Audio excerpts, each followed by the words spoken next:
feats of endurance, and not just running, but like big life endurance challenges, ego can burn you and destroy you, and it can confuse why you're doing what you're doing. And I think in the long run, that's not what you want to be driven by.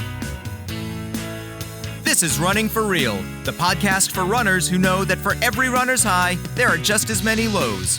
All those just missed PRs, easy runs that feel hard, injury blues, and more.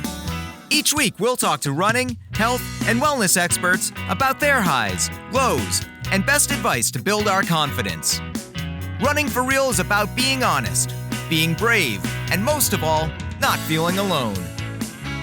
And now here's our host, Tina Muir. Hello, my friends. Welcome to episode 223 of the Running for podcast. Thank you for joining me today. I am looking forward to hearing your thoughts on this one. This is a very, very impressive woman, not just for what she has accomplished out in the world, but just her ability to turn things around, to find silver linings, to just help us all see the good in the world. I really was impressed with this woman, and you will notice what I am talking about within 5 minutes of us chatting.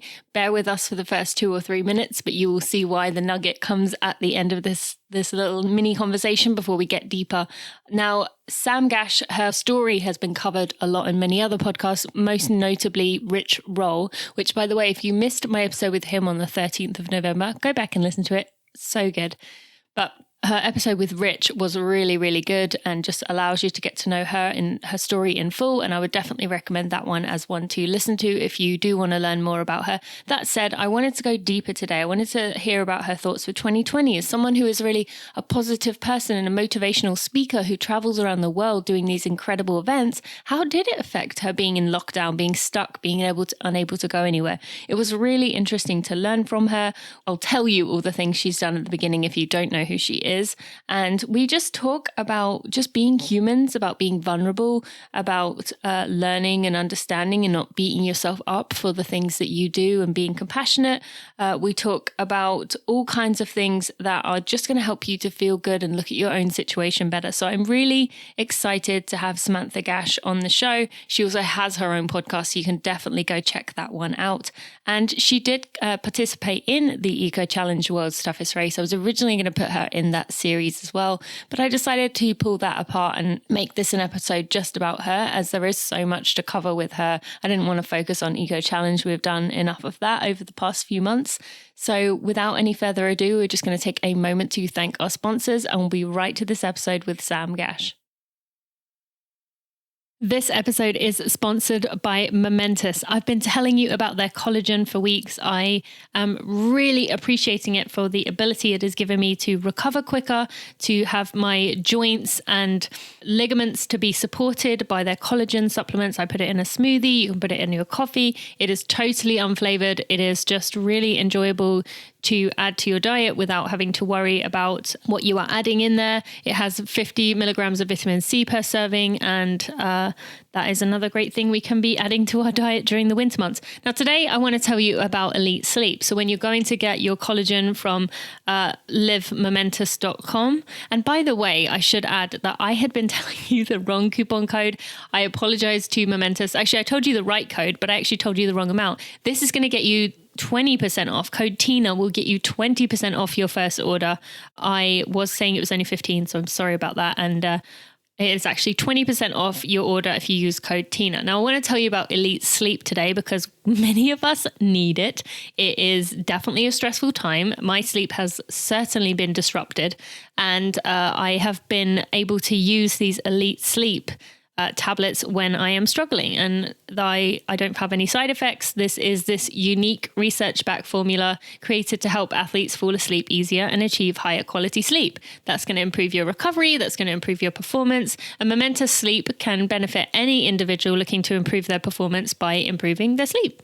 The formula is a combination of 3 ingredients, which is melatonin, magtine, which is magnesium L-threonate. Not sure I know what that is, but I know what magnesium is. and wild jujube seed extract, which is going to help reduce the nighttime anxiety, help you gently fall asleep, and improve your circadian rhythm to achieve a higher quality sleep. It is NSF certified for sport and Informed Sport certified.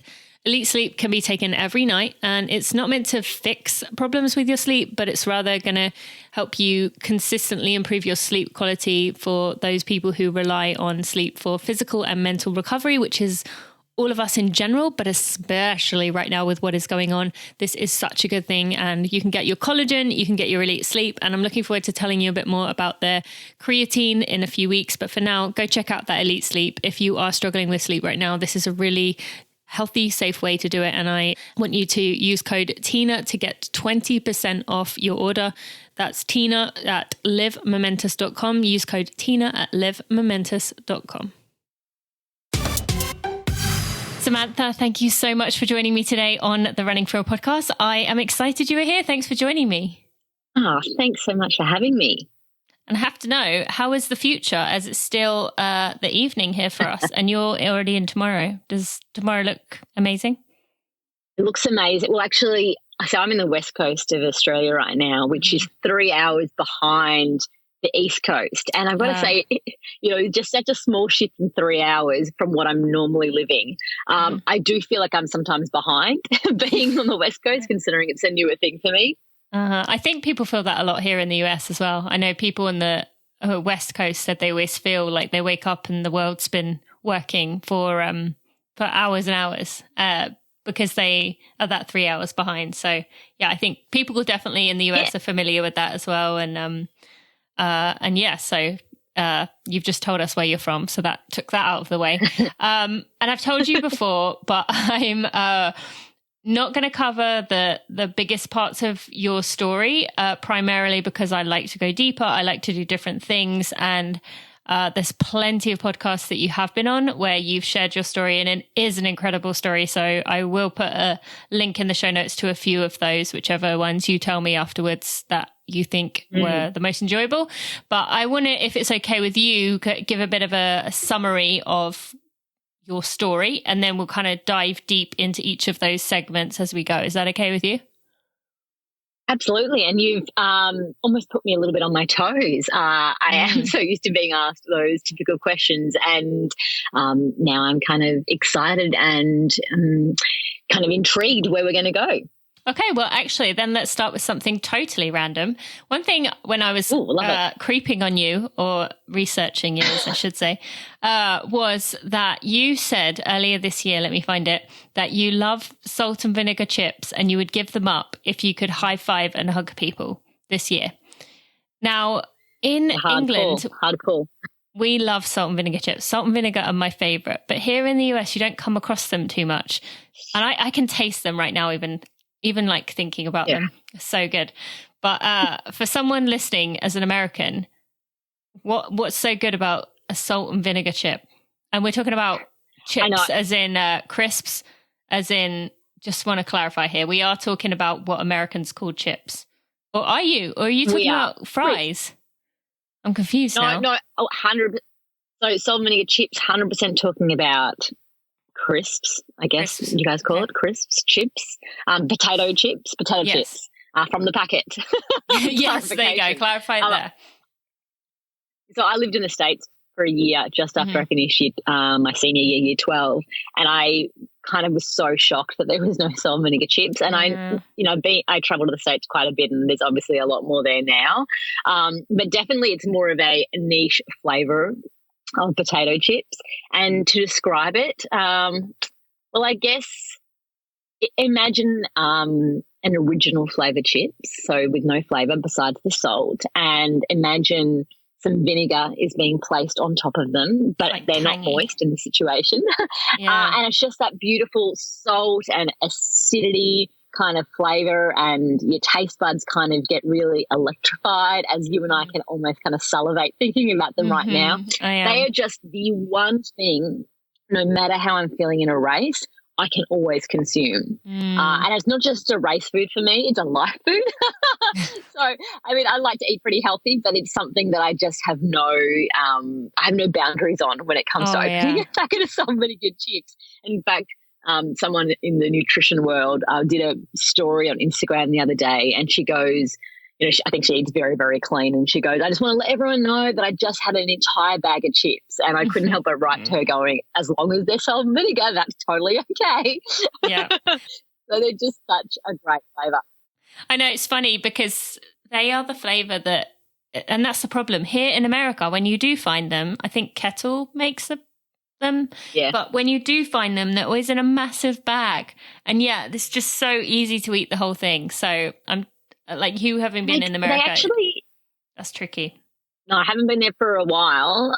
But what I would say about the American salt and vinegar chips, I feel like there's a sweetness to them more than what I have in Australia. I mean, I still go for them, but it's just, I just find it so interesting that when you travel between countries, they're the same brand, but the flavour is just like slightly different. And I guess countries have this like palate that is unique to them in many respects, which I think if you're a global citizen, you probably kind of notice that nuanced difference. But it's so funny we're talking about like travel right now when the idea of it seems so foreign and so far removed. I know, it's like we're daydreaming. Yeah, and I've been stepping in and out of, because I'm someone who travels so much. Like I travel to North America 3 times a year, and I travel interstate throughout Australia and, everywhere. And of course, there's moments where I just long for that reality. And then I kind of try and snap myself back into what I'm living right now and go, this is new. Like, this is an adventure being grounded, being able to explore my backyard. I'm trying to perceive this situation now, which isn't what I would have chosen, but to see where I can find like the lightness and the joy out of it as well. See, how did you just do that from a conversation about chips, which we went on for a bit too long? We managed to make that 5 minutes of our conversation. But from there, you managed to turn that into some inspiration. I mean, that's pretty impressive right there. So well done. Like, you obviously are the queen of finding a silver lining and turning things around. So I am very impressed. So I want to go deeper. So I'm going to just go over these facts about you, just things quickly to give people a bit of background, and then we'll dive in a bit deeper. So you started running as a break from studying law, and fast forward, well, it's probably more updated since your website. You've now run over 20,000 kilometers across every continent on Earth, have raised approximately 1.3 million for charity, while advocating for women's empowerment, social change, and access to education. Now, my audience will be like, ding, ding, ding, ding. That is like check boxes of everything I look for in someone to bring on this show. But I just want to start with a question for you, which is to show that or I guess this isn't a question, I'm just telling the listeners this, to show that this is not just a natural thing that you were able to do. You struggled in your first marathon, which was Melbourne Marathon, but 2 years later, in 2010, you took on the 4 Deserts Grand Slam, which is 4 250-kilometer ultramarathons across the driest, windiest, hottest, and coldest deserts on Earth, carrying everything you needed in a backpack. You were the first woman and the youngest person at the time to complete the Grand Slam in all 4 races in a calendar year. You've been recognized by you're a finalist in the Women's Agenda Leadership Award and nominated for a Pride of Australia medal. Now, here's where I want to start asking you some things. In 2011, you entered a 222K non-stop run across the Himalayas, which had previously only been finished by one man. And you realized that you wanted to use your running for greater purpose. So tell us what happened there. Like, was it a single moment where you thought, I've got to do something? Was it that you were struggling with motivation? What happened there to make you suddenly think about this during a challenge in the Himalayas? So it wasn't having any like waning motivation, like the desire when I choose a goal, and it's really, really strong and I've done all the hard work, like I'm in it. And if it's an A-type goal, I'll get to the finishing line, even if I'm crawling. Mm-hmm. But sometimes you have these moments in these races, and this was one of them, where you just start to kind of question your situation.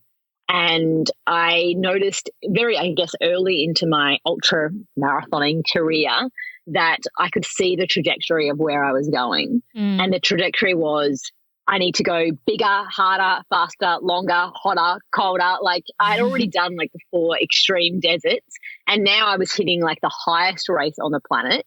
And I've never been someone that's been obsessed or driven by records. Like I've done a couple, but it's not something that that I really feel like internally motivated by. I've always kind of felt the connection more of what does this stand for, or what can this experience be outside of myself? But when I was doing that race in the Himalayas, it truly was just for me. And not only was it just for me, but I had, and I say dragged, they all wanted to come, but I had like 6 mates from, North America and also Australia who flew over to India and literally were kind of there by my side for my dream. It's not like they had necessarily worked in the lead up to it. They were there, it was an experience. All of them speak very fondly of it. For one of them, it was quite life-altering as well to see things in a different perspective.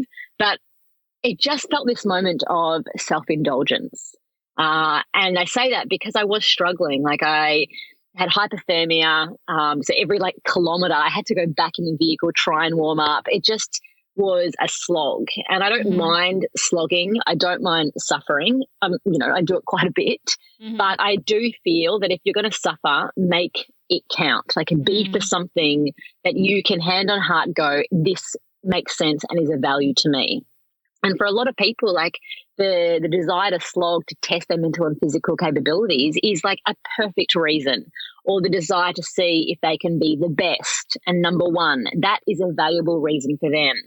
But I got to this place in that race where the mental and physical stretch didn't seem to be as enough of a value for me. And perhaps because the previous year I had done the 4 Deserts Grand Slam, that was life-altering, it was transformative. I really knew in my heart that if I believed in a race, I could go to the edge of the world in terms of my capabilities.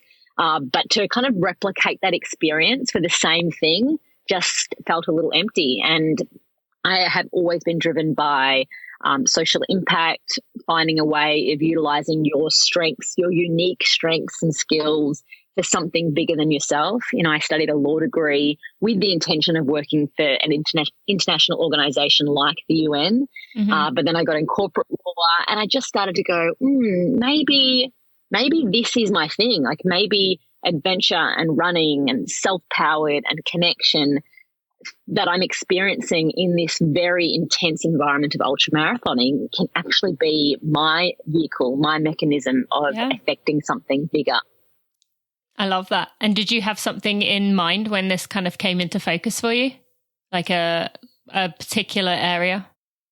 Well, I did because, I was in India and I just was blown away by the country. A lot of people when they first travel to India, it is a shock on many senses. It's a reality check. You can't not see what you've seen, and it's very on display, the changes in people's social economic standing.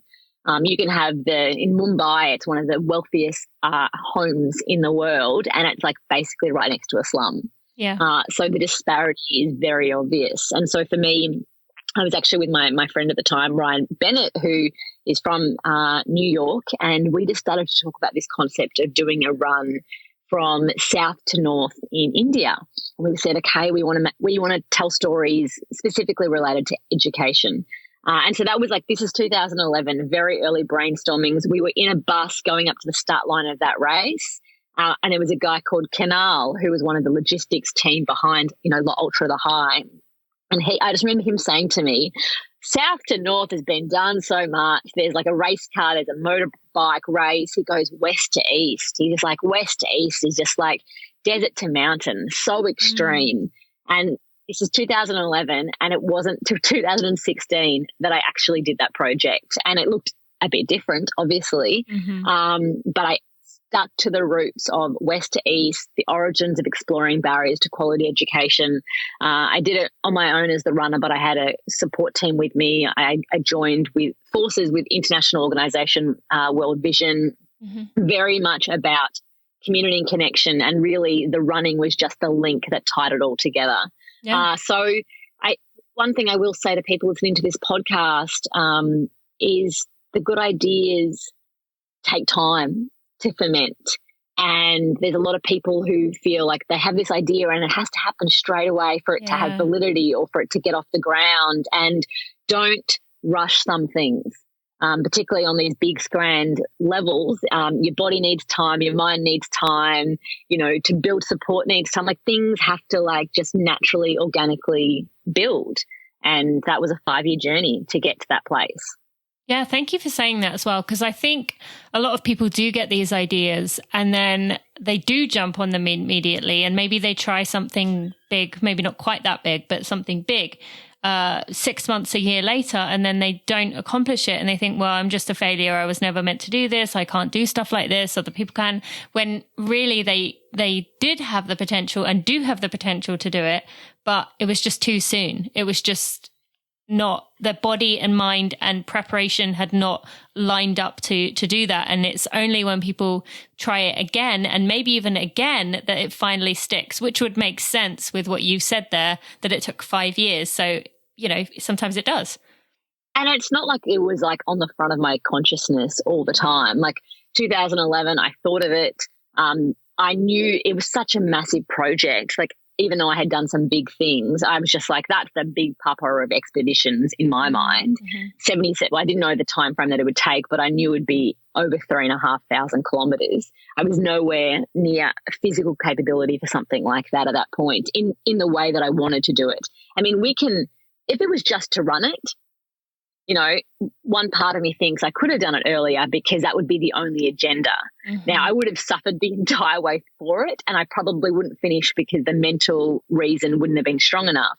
But on the flip side, I just think when you've got to ask yourself the question, what's the intention behind it? Everything that you do, try and have some kind of, analysis, due diligence, kind of break it down and go, why am I doing this? And then I've always kind of where's the ego at play here, and try and make sure that I'm not just doing it for, I don't think ego is a bad thing, but it definitely needs to be tempered and balanced, because feats of endurance, and not just running, but big life endurance challenges,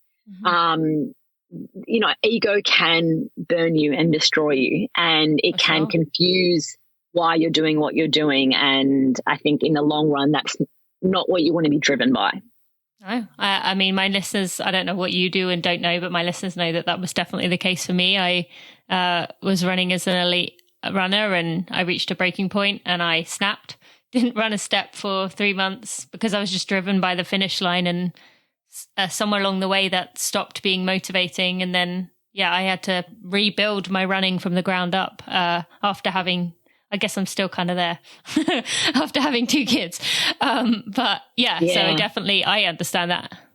How long did it take you to kind of reconnect with the love of it after taking that break and pivoting why you were doing it? I think it took a lot. I would say, honestly, I would even say it was not till my second pregnancy. If I'm being honest, no one's ever asked me that, or not asked me that recently, but if I'm honest with myself, I had the first pregnancy, but I still had that I need to run X for it to be valid, for it to be enough, to be worth it. And then coming back from that pregnancy, I had the focus of joy, but if I'm totally honest with myself, I still had that nagging voice of saying, people are watching you. Like I said, I was going to do a half marathon. You better run somewhat fast. You don't have to run a PR, but you have to be up there. And it's only now, postpartum, this time around, where I truly do not care. I have no clue, 0 clue what my mileage is right now. Like nothing. And I don't write it down. I don't have it in my watch. I don't know. So I honestly would say probably partially through this second pregnancy, but it was kind of an ongoing process, which I'm sure makes sense to you, that it wasn't like ding, suddenly it makes sense, but it was kind of a slow pulling myself away from the results and the running to prove something, meaning of why I was doing this.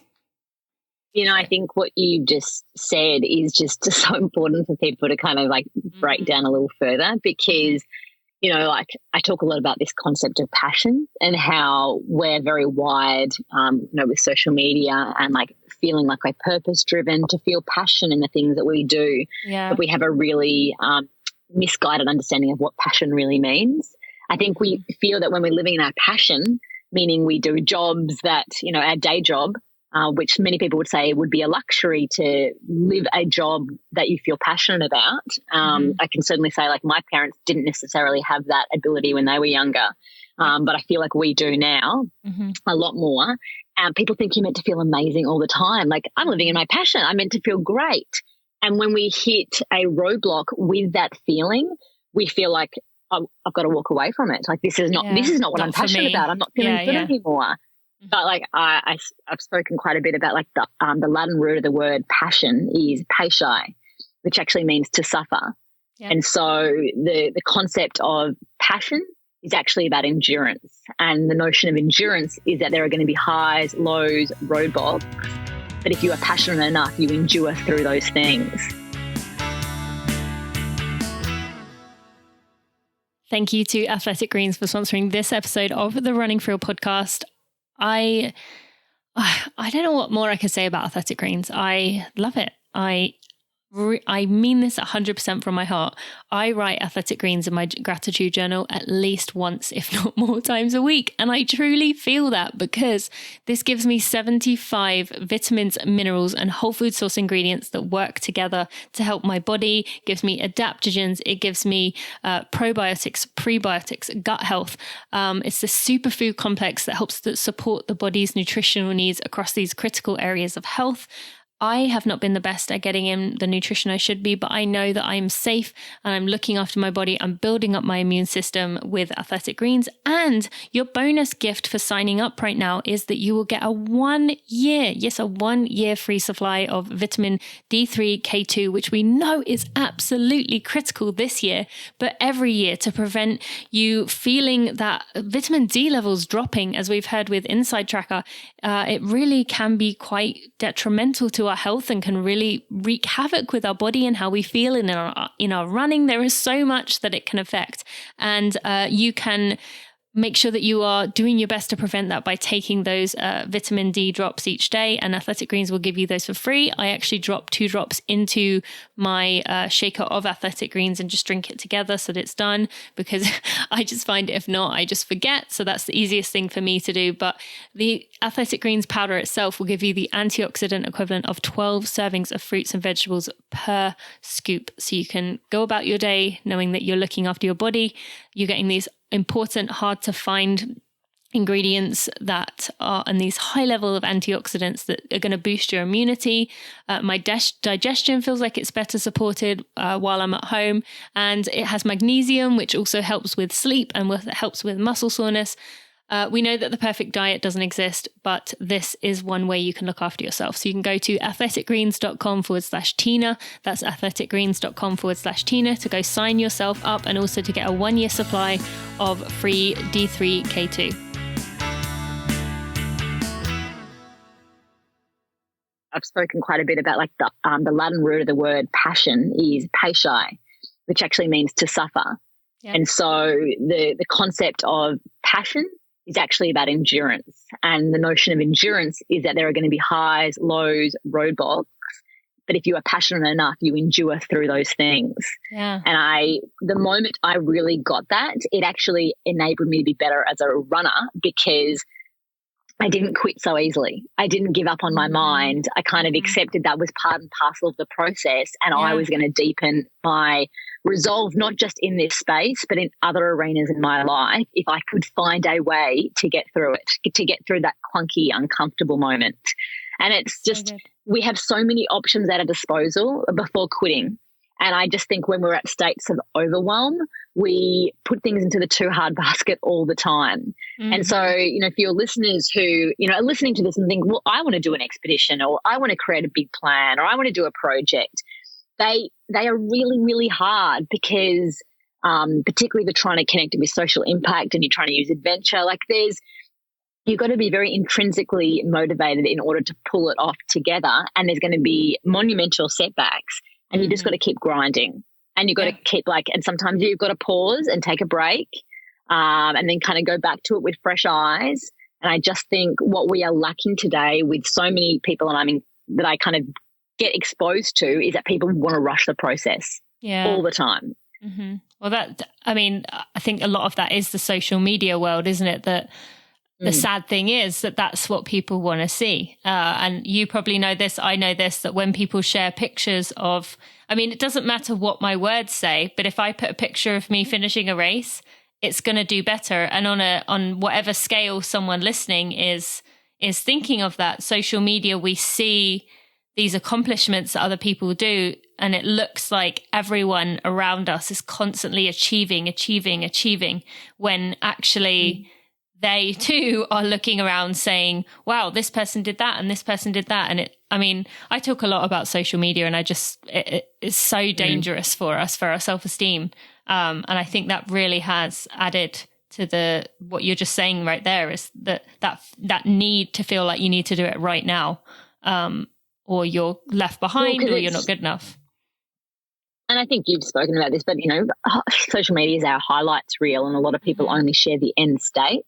Yeah. But the end state's like the smallest fraction of the moment. Like, if all we want to care about is getting to the finishing line, we're really wasting so much opportunity of appreciation for the present. And if I just think of a week of my life last week, so I'm working towards a running goal at the moment. And in my week, I'm trying to build up. I've been in majority of this year, I've been in Victoria, which is a state in Australia that has had incredibly strict lockdown through COVID-19. So maximum 1 hour that you could be outdoors exercising per day, which got then increased to 2 hours, and now it's open. But it was over 120 days, limited between 1 to 2 hours. So pretty full on. Mm-hmm.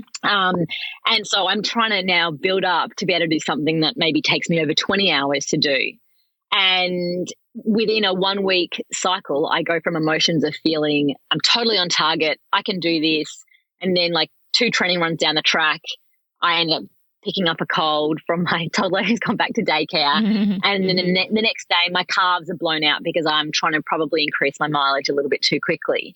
There's all these different emotions, but we get scared to show when things aren't going quite so right because it makes us feel like we're failing. Yeah. And so then we just kind of share the good stuff. Mm-hmm. And the reality is, in a whole week, there's been so many different feelings and emotion on my path to that end kind of state. And so I think social media can be used as a really good thing, but the reality is take with it what you want. View social media just for the way in which if you want to feel motivation, awesome, go and do it. But then go and do the hard work and realize that those people are only showing a little percentage of their life. I wish people could have an increased consciousness when they're observing the lives of other people. Yeah. But I feel like, have you watched The Social Dilemma on Netflix, the documentary about? Yeah. Well, we all knew that. Mm-hmm. All of us knew that. The only thing that was a bit of an aha moment for me watching that was that what I view is totally constructed, mm-hmm. the opinions that I already have in play. Yep. And so no wonder the difference between my reality and more of our reality is spending time looking at our screens. So we can say looking at our screens is reality because the amount of hours in the day that's spent in that. So my reality is always going to be embedded differently to the person next to me, to the next to me. So it's very hard to get a middle ground. Mm-hmm. That was the one thing that made me go, our beliefs get even further entrenched because a player outside of ourselves is ensuring that. Absolutely, yeah. And it's just good to keep in mind. I know I've been talking about that a lot lately, but I just think it's so important to mention, especially with what you were just talking about there, because your feed is going to be surrounded by people who inspire you, who are then going to be doing all these feats or things that you think, wow, that's so amazing. And we all have that on our own level. So thank you for sharing that there. And has 2020 been a struggle for you in terms of, for someone who was traveling around and doing all these things to be locked down to an hour or max 2, how did you handle that? I mean, I wouldn't say like there's like one clear answer I can give. Like I did okay or I struggled, because I feel like you feel so many different emotions about it. Mm-hmm. I would say on the whole, I have been surprised with how well I have coped. But then maybe I shouldn't be so surprised, because my life for the past decade has been filled with plenty of change. And so this was just another change. So maybe I've actually become adept at constant changes. So even, I think I said at the beginning, like this wasn't a change that I chose, but I had been experienced in like pivoting the way that I see the world and where I am. And so I've become quite adaptable. And I am entrenched as a realistic optimist, which means I'm very good at saying this situation isn't what I chose. It's not what, it's challenging for me right now. I'm feeling what I'm feeling, but how do I pivot that into something positive? So, pretty much in the space of a week, I lost all my work. I was meant to run across the United States this year. That obviously quickly went out the window. I had so many goals and aspirations that I've been working for about 2 years on a couple of them. And they're either sidelined or they're completely gone now. And you can dwell in that, but just the way I am wired is to go, okay, well, now I've got this new space of time, and time is something that I typically am chasing. I don't have enough of it. And so I was like, well, what are things that I have wanted to do that I've been so caught up on the other stuff of my life that I love, but it's not everything? What can I now, how can I engage with my community? How can I feel of value and create value for others? And I created the podcast. So I have one as well. And it just became this, and I started really raw. Like I listened back and I'm like, oh gosh, that was really rough. But I didn't want to put out perfection. I didn't want to wait till, because it takes time. Like I think it's really healthy for people to see your growth in learning something. Yeah. Because I think it's really great for someone to go, oh, you started something and you weren't really that great at it, but you kept persisting at it. You didn't give up. And then by maybe like the 5th episode, it really sounds like you got your shit together. Well, that's impressive if you got it down by 5, because I feel like it took me like 2 or 3 years. I think it's a constant. Like, I think in 2 years down the track, I'll be like, okay, now we constantly evolve. Like, we always fine tune. Like, we bring people. At the beginning, I was trying to do everything myself, and then I was like, okay, now I need to outsource that part. So, for me, it's been this reminder of trying something different. Yeah. COVID for me has been that space to go back to my roots, and going, let's be innovative. And I know it's a luxury to say that, because I have the fundamentals at play. I have a shelter over my head. I have food on the table. I have the foundations and the basics. So I'm lucky right now. There's, a lot of people around the world don't even have those things. Yeah. I feel like during the media right now, I keep hearing about the state of COVID for developed countries, but those developing countries, I feel like I have to search really hard through the internet to find how they're going. And I remember reading once that in India during when they created the first lockdown, which was like in 24 hours, everyone's going to be at home. And there were like migrant workers who live hundreds and hundreds of kilometres away from where their families are. And all of a sudden, with very little money in their pockets, they had to walk back to their homes. And they just, even that process was a process in survival. Yeah. And just, yeah. Wow. No, I mean, you don't hear that, do you? And I'm sure you get access to it even more. I mean, in the US, I rarely hear about any other country, let alone developing countries. So thank you for educating. And I think I should probably go do some research on that, because I guess I hadn't even been thinking about it, and I really should have been. So, well, I mean, we talk about social distancing as being one of the, number one things that you need to do to stop spread, let alone masks and all that kind of other stuff. But a lot of people can't socially distance. Yeah. They can't stay at home. They're homeless. They don't have a place to live. Or in a population of high density, like there's just not that capacity. So, yeah, it's not that I try and go, people are doing it worse, so therefore I should feel better. I mean, perspective is a beautiful thing, but I can't help but be a global citizen based on my fortune to have been able to travel around the world. So I do try and think about, the circumstance in different parts of the world, because things will eventually open up, whether it's a vaccine or we just learn to live with it or whatever it is. And of course, I want to resume being that kind of traveler, and I want to do it with consciousness in a small way, at least academically, of what has been happening around the world. For sure. No, thank you. That's a great reminder for us all, actually. So I appreciate that. And then what about with, your son Harry is actually, I had to go so far back in your Instagram to figure out when he was born. But he's actually about 2 months younger than my first daughter, Bailey. So I know that now. But has that been some blessings for you? Like, I have truly appreciated the extra time I've had as a family to be able to just, my immediate family, my rest of my family's in England, but my immediate family here, I've just cherished that. Have you felt that way, or how has it been, I guess? Yes, I've loved it because my husband and I got married in December, and then in January we were kind of put up with bushfire relief efforts, so we didn't go on a honeymoon. Mm-hmm. And then we got to be at home and not traveling. So there's been such beauty of that groundedness in terms of like the family bond. Mm-hmm. But in Victoria, like, there's no school. Schools weren't open, so everything was done virtually, no daycares unless you were a parent of an essential worker. Yeah. And so we are now also dealing with the ramifications of children having been around their parents 24/7. Yep. And now when you try and put them into daycare, like, my son now has an issue going to sleep alone. And it's very, very hard for us to get him to daycare. So we've had this beautiful, amazing time.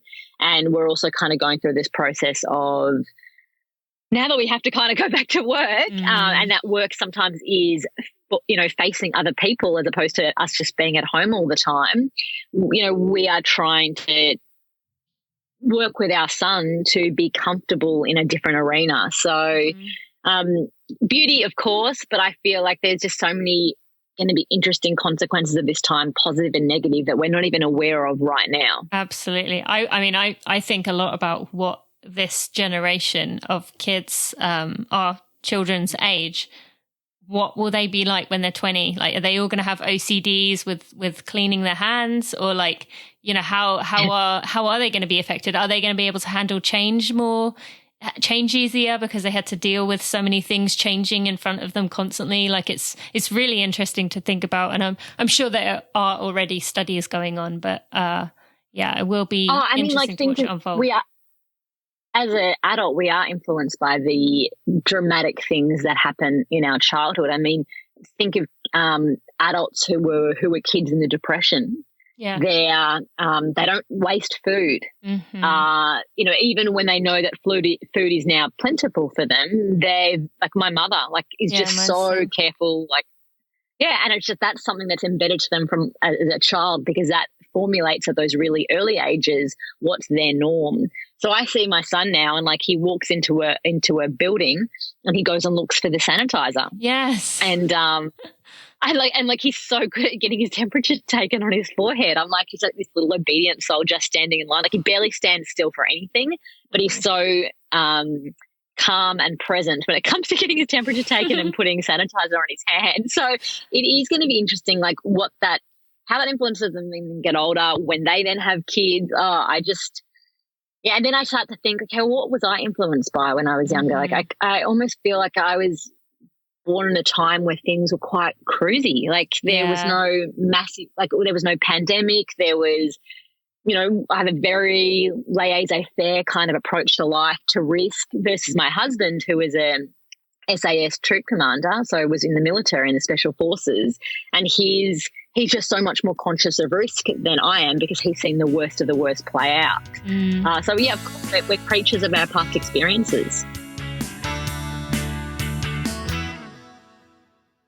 Thank you to Inside Tracker for sponsoring this episode of the Running for Real podcast. I've been telling you about Inside Tracker for years. It has been a little while since I've mentioned it on the podcast, but Inside Tracker has been a friend and a sponsor and just a great company to work with for many years now. Maybe I'd say at least 5. I've been working with this brand and getting my regular blood test done to find out where my gaps are in my nutrition, to see what the glaring signs that my body is not quite right. It helped me to figure out a lot of my issues with amenorrhea in the past.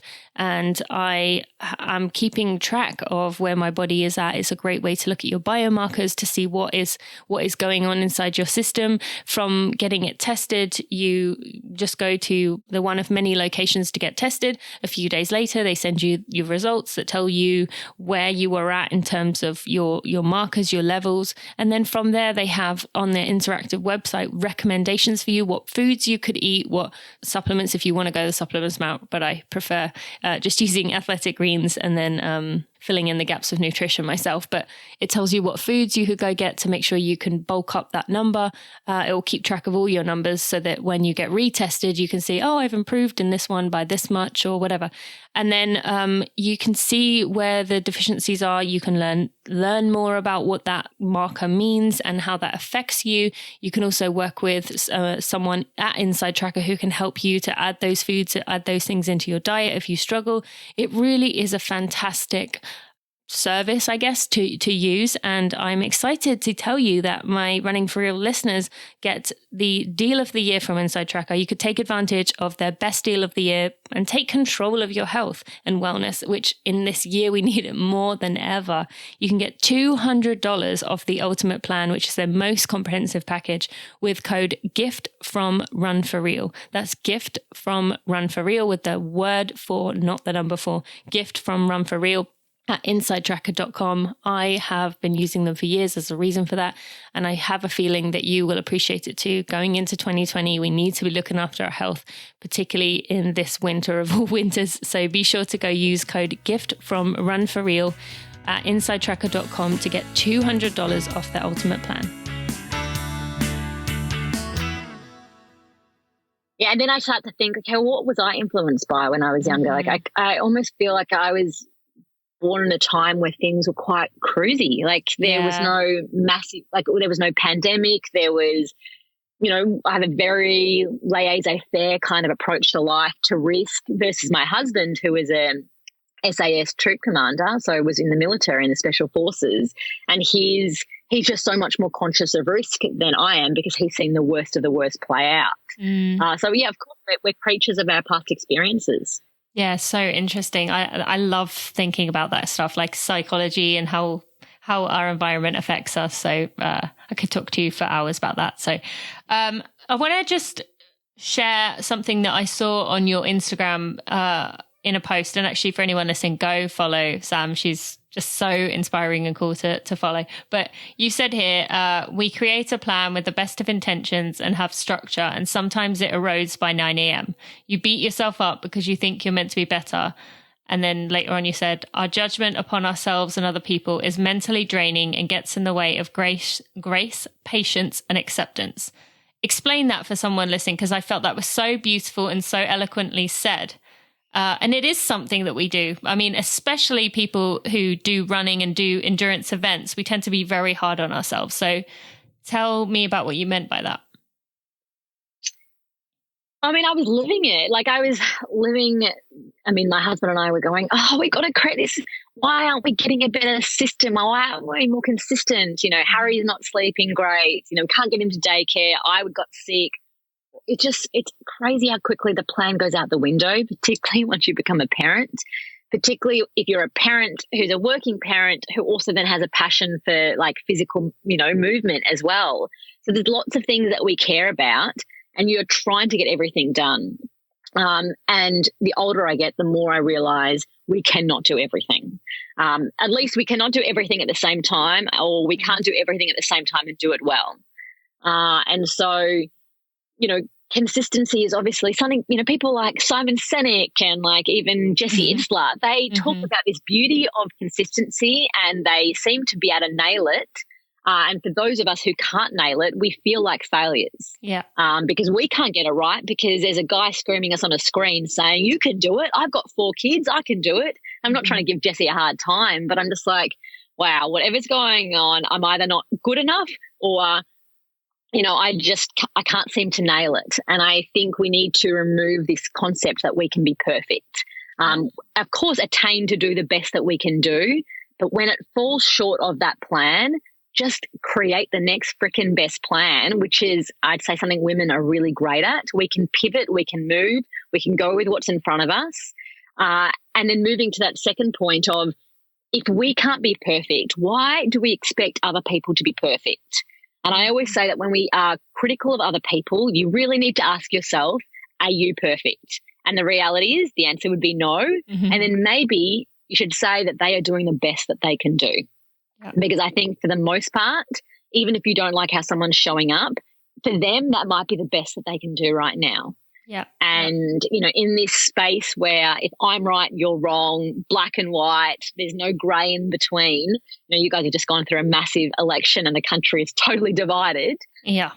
We just need to say that, like, what makes us similar actually counts for so much more. But why do we hold the weight of our differences to count for the greatest amount? That's so true. And it's so easy to fall into that, especially that is one thing I feel I was raised doing a lot, is kind of, I just didn't have that empathy, that compassion, that viewpoint of being able to think about in other people's shoes. And actually, I feel like that's one thing 2020 has taught me, is how to not look at the surface of someone's situation and assume something.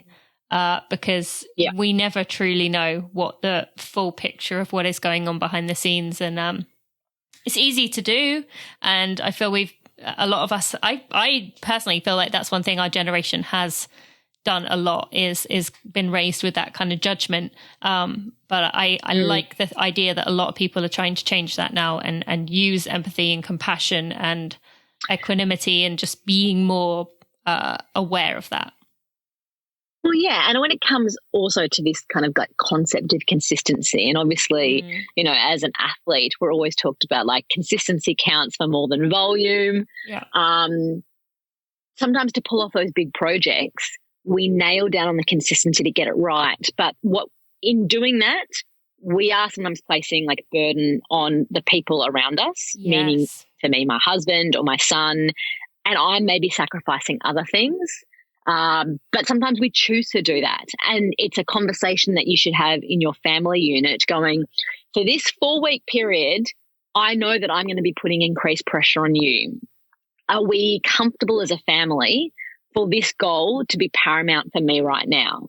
And I just think these are conversations that, you know, people, of course, we're driven by goals and big projects and things beyond the normal structures of our lives. And that is totally fine. But I think the way we can do these things even better, where we won't put them in the too hard basket too quickly, is having these like open conversations with the people in our lives to get on board with us. But do also know that if you asking for this grace and support, that it needs to be returned as well. Like that it can't always be on the athlete and the family that gets patience, grace and, you know, support. Our partners in other areas of our lives, even if we can't understand it, need that as well.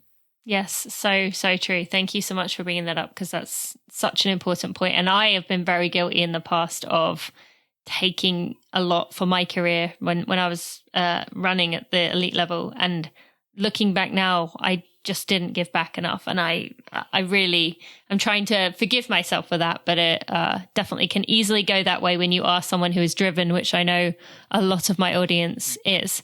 And what do you hope Harry learns about women, about, you know, mother in his life, having goals, and also what do you want him to learn as a man and the way he approaches the world?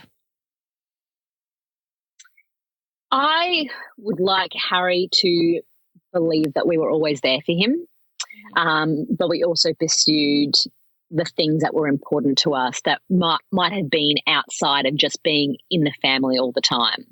And so that's one thing that I want him to, because I did a podcast with my husband recently, and he spoke so positively about the fact that his parents were there. Like when he got home from school, his dad got home by 5 p.m. And, you know, 40 years later, that's something that he still remembers, with like comfort. And just hearing that, I was like, okay, I want Harry to feel that too. Like, I don't want him to feel that we were so wide on all these goals and ambitions that it always came at the cost of us being present to him. So I guess this is not about Harry, but this is about me constantly trying to wrestle with that right now of going, yes, my desire to grow and to be ambitious is there, but sometimes it comes to a cost. And I'm coming to this really interesting place through COVID where I'm like, I'm wanting to temper a bit of my ambitious drive because I have a son and, you know, I do take that responsibility and that pleasure and all that kind of stuff so seriously that, and it's not just me as the woman who's taking, you know, that seriousness and tempering my ambition. It's also something my husband's doing. So I don't feel like it's an agenda thing. It's both of us coming to the table going, what's important to us now? And, you know, it looks very different than what was important 3 years ago. And so it's why I also think that it's so important, like every year, every 6 months to kind of do a stock take on, okay, what's important to us right now, and to not just go with what felt right a couple of years ago, realizing that we do evolve over time. It's like when you're a kid and you go backpacking, and yes, it's because that's the amount of money that you have. And so when you travel, you'll stay in a hostel or in cheap accommodation, but you're living that adventurous lifestyle in that way. And then when you get older and you might have a little bit more money and less time to travel, you might stay in a slightly more 4-star, 5-star accommodation. We change with our interests and our means and our capabilities, and it happens in other areas of our lives as well. So good. Thank you so much for saying that. And then finally, I would love to hear, you talked in one of, or I'm sure in many of your motivational talks that you've done around the world, you talked about being a leader, the importance of a team, and actually Nathan Fave and Sophie Hart talked about that when I had them on a few months ago, about when one person is struggling with something, another will step up, but then maybe it's minutes later, the person who was struggling is the one that steps up for someone else. So just on that note of your family being a team and the importance of a team and working together with people, explain a little more on your perspective on how that works, of us as humans just relying on one another to get through hard things, regardless of what it is. I mean, we are always influenced by other people. I think sometimes as a runner, you think it's a very solo endeavor. But the moment you get to a start line or the moment you go out for a training run, like there are influences in your life. And I do believe it's our choice whether to make it a positive or a negative influence. And we can have control over what energy we give off to other people as well. But in terms of like, you know, I'm like, you know, Nathan and Sophie, like I do adventure racing now because I wanted to feel that team dynamic where I might have skills. Like I think we come to a race in an adventure race and everyone has like very obvious skills, strengths and weaknesses. But then once the race plays out, very quickly things can change. So I might have been really good at being like the long distance runner and that I've got a diesel engine, but all of a sudden, because of the circumstances, I'm stronger in something else. And I just think you can't ever take it face value or have like just this immediate assumption where someone's going to be able to show up and lead. And you might create a plan, but like the reality is plans get us to start lines. Being adaptable gets us to finishing lines. And so when I did the world's toughest race, it was like a beautiful example. I think a lot of the top teams, they're all strong across the board in multiple disciplines. But really from like, you know, maybe like the 10th team down, you're going to have people that have really varying skill sets. And I have always loved in an adventure race that there are moments that if I was out on my own on that course, I wouldn't finish. I wouldn't be able to get past a certain hurdle. But because of my team members, I can surpass my own personal limitations. And so like that happened to me a bunch of times in the world's toughest race where I got supported and then I was able to support. And I think the best teams are where you can give and take. And I just think there's sometimes some teams, there's this assumed leader and so much responsibility is placed on them and they probably get driven by a bit of the ego. But the best teams are where you can all lead at different points. So true. And thank you for saying that, because Nathan tried to hammer that home multiple times, saying like, I'm not the leader, I'm not the king of the castle here. So that's kind of backs up what he was saying. And then, so that was a conscious choice for you? That was kind of, you wanted to go into adventure racing for that reason? Well, yeah, because I'd done the solo racing and then I did the racing where, you know, I did expeditions where I was the athlete and then I had a support team. And then I went through a period where I wanted to be the supporter because I feel like you are a better athlete with a support team if you know what it entails to be the supporter. You learn better at how to communicate. Your patience and understanding and tolerance increases, even if you're at points of discomfort. And often when someone is pushed really hard as the athlete, the worst of you comes out when you can, through experience, learn to have the best of you come out. Yeah. So I think that's really important. And then I got to a place where I want to take away like me being like the central figure. I actually want to share experiences with other people. And I just love that when you do that, your connection with those people is just, I mean, the people I have done the world's toughest race with, we might not speak for a couple of months. Actually, we speak quite frequently, but we may not. But there's something we have shared together that our depth of our relationship surpasses time. And I think that's a really cool thing. But you don't have to do an adventure race to do it. I think my husband and I have this thing where we try to do one professional immersive experience a year and one personal immersive experience a year. And we try and do at least one of them together. So we share it, because often with like couples, when we do different ones, which is fine to do the occasional different one, but you do want to work hard to keep your trajectory with your loved one on the same kind of direction. Yes.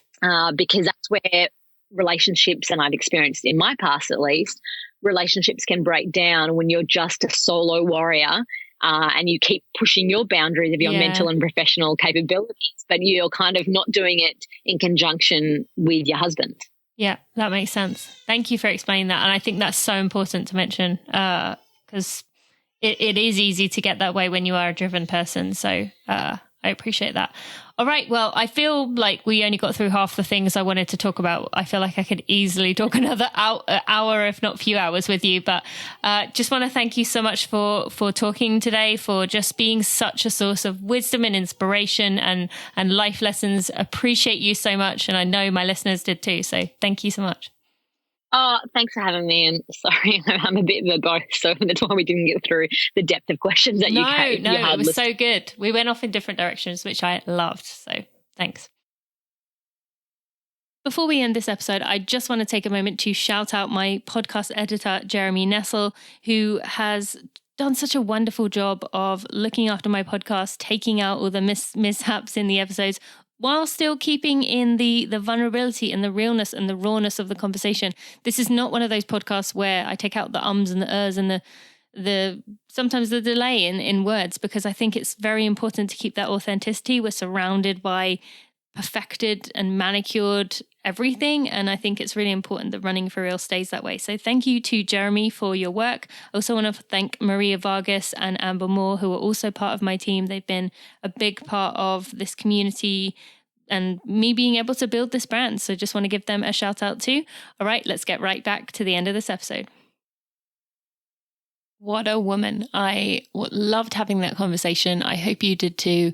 This is one that I think we can all share with friends. Let them know to listen to this, especially if they are someone who tends to beat themselves up, who tends to look at social media, who tends to allow other people to help them not feel good about themselves. So I really enjoyed this episode. I hope you did too. And I would strongly recommend following her on Instagram and her podcast if you do not already, because she's just a wonderful person.